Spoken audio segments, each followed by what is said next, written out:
This video is a part 2 of some sorts to my previous video. If you want to watch it first, its link will be in the description below, as well as in the info card on the top right of the screen.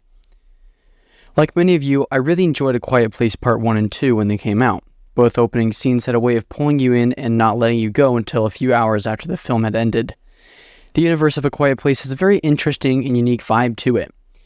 That vibe was perfectly captured in the opening sequence of A Quiet Place Part 2. In this opening sequence, we follow our main characters, the Abbott family, as they struggle with this new enemy that has crash-landed on Earth. In about 10 minutes, we see how quickly the Earth fell apart on day 1. The extremely captivating scene left us with some disappointment when it abruptly ended, but our disappointment didn't last long because we got a feature-length film that explored exactly what we wanted more of: what happened the day the world went silent.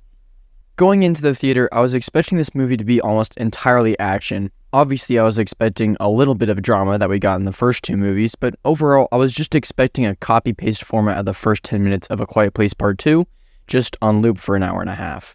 But walking out of the theater with my little brother and a friend of mine, I was a little more excited for the future than when I was walking into the theater.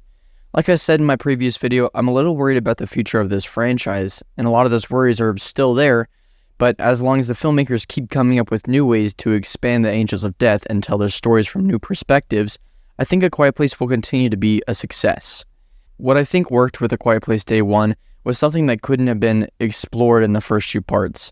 Lupita Nyong'o's character Sam has some sort of terminal cancer and is on hospice care. She hasn't been to New York in a long time, I assume since her father died. She's invited to go with her hospice group to see a little play. Shortly after that play, all hell breaks loose in New York, and within a matter of minutes, the city goes almost completely silent.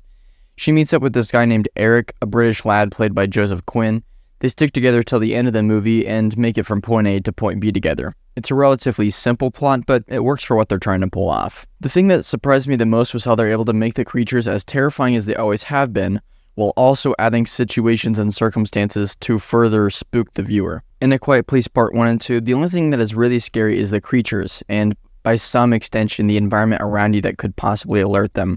For example, stepping on broken glass or dropping stuff on the ground isn't necessarily scary on its own, but it's the thought that a death angel could hunt you down after hearing those noises that is scary. An interesting thing happens at Ground Zero. With how many creatures there are, it seems likely that there's always one lurking nearby. Simple mistakes get you killed, but you also get a little wiggle room because it's a big city. There's always someone around that could take a hit for you, which makes surviving just a little bit easier, or at the very least, a little bit different. On the flip side, being around any noise has the chance of attracting death angels, and that kind of brings me to my second observation. In A Quiet Place Day 1, you weren't just scared of the creatures and the environment you're in, but also scared of the humans.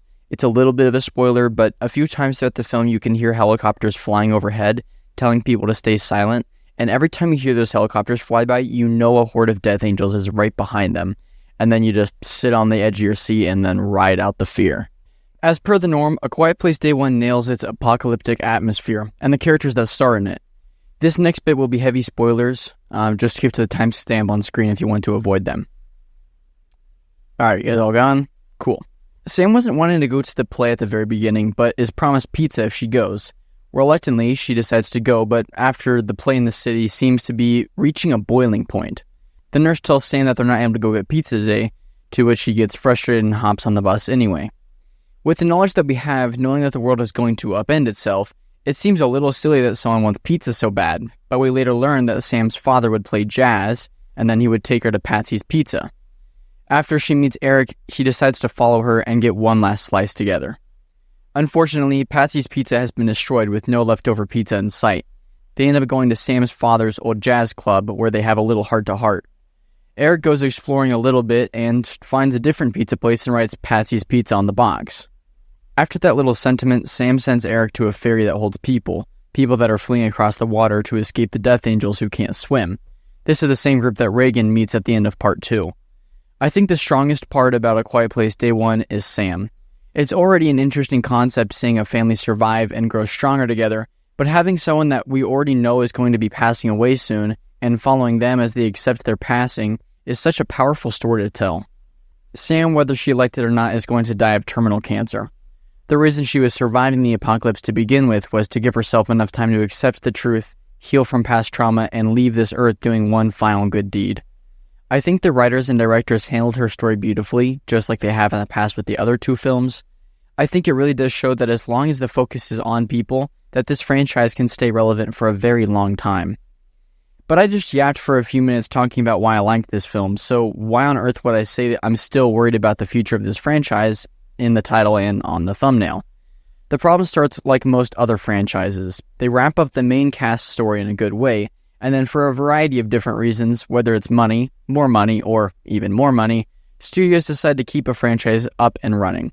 Kung Fu Panda, Ice Age, and Despicable Me being great examples.